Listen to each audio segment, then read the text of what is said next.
My name is Dr. Gail Suberbielle.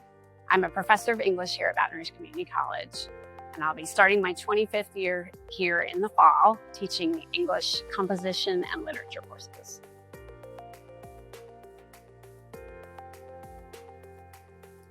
I've been teaching online classes for about 18 years, probably since the college first started offering distance learning classes. It was pretty new back then, and I have always loved innovation in teaching, so I wanted to find out what it was all about and see how I could contribute.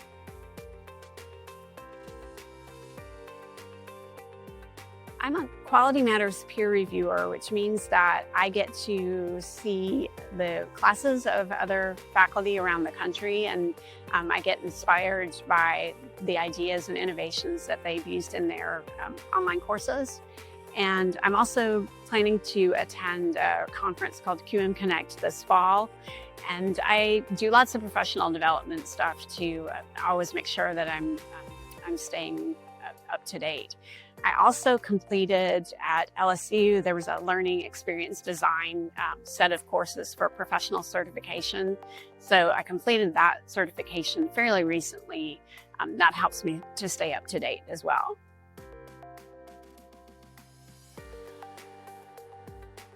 I really love the flexibility that it affords our students.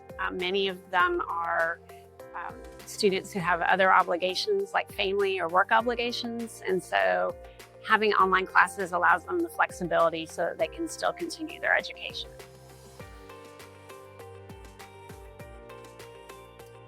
This is an English 1013 class.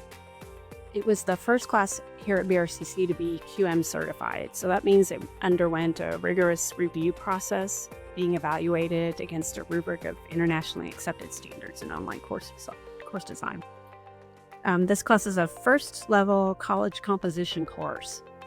So my students are typically freshmen, although they're not typical freshmen. I have students who are starting fresh out of high school, as well as older students coming back to school or starting school for the very first time. So it's a wide variety of backgrounds and abilities. So the course is organized by content modules.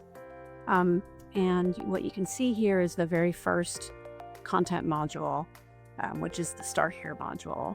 So I sort of do a combination of both week by week and module by module. What I mean by that is that I've tried both ways, but ultimately I learned that it makes more sense to my students to have content organized by content module so they can easily find content specific to the essay in this case, or the literary period in my literature course that they're working on. So if I just have a week 12 module here, it's sort of decontextualized and students don't know how it connects to their essay, or they might have to refer back to a previous module to find the content they need for that particular week. So what I do now is organize by module or essay type in the comp classes and literary period in American Lit.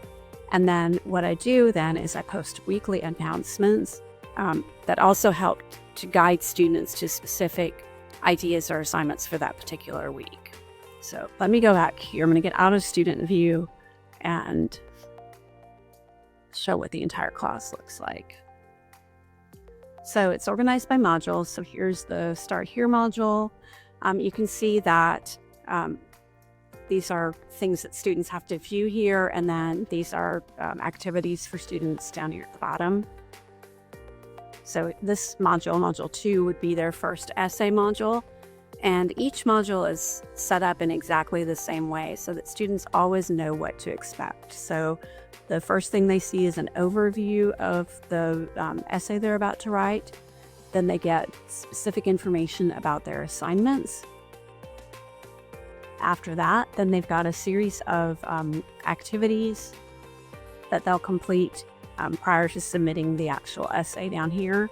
And then there's also a page that gives them lots of helpful resources that are designed to help them to be successful on that particular module.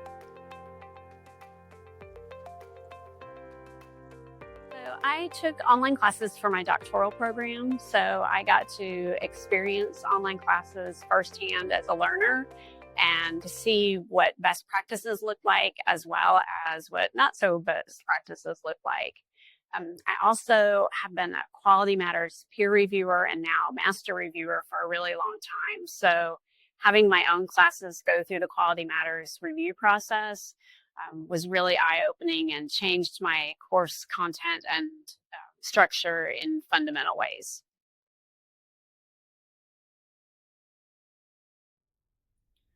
As far as tools or practices that I've developed that to help students succeed, I think one thing that I've found to be super important is returning graded work as quickly and thoroughly as possible. So the college has a best practice that shorter assignments are graded within a week and longer assignments like essays are graded within 2 weeks. So I include a table that shows students when assignments were due, when they were graded, and whether I've met that best practice.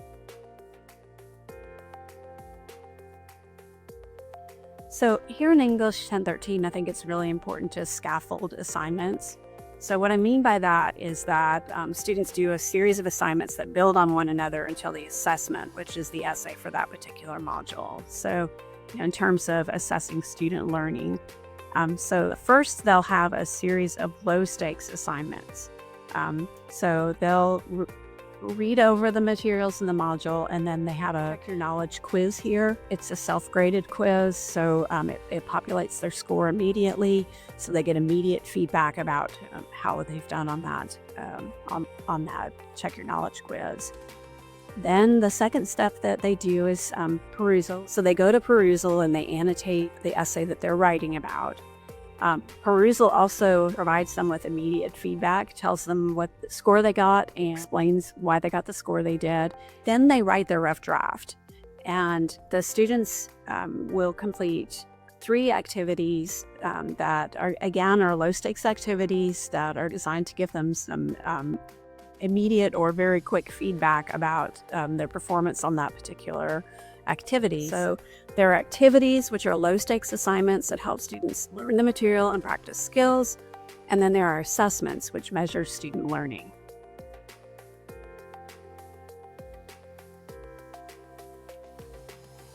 I think what excites me most about the future of digital learning is the way that our courses are more flexible and personal and accessible for students.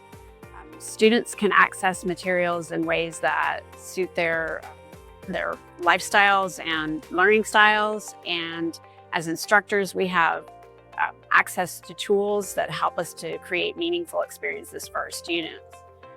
I also think that digital learning can really help to create a sense of community when there's distance. And I think that's one of the things that excites me most about it.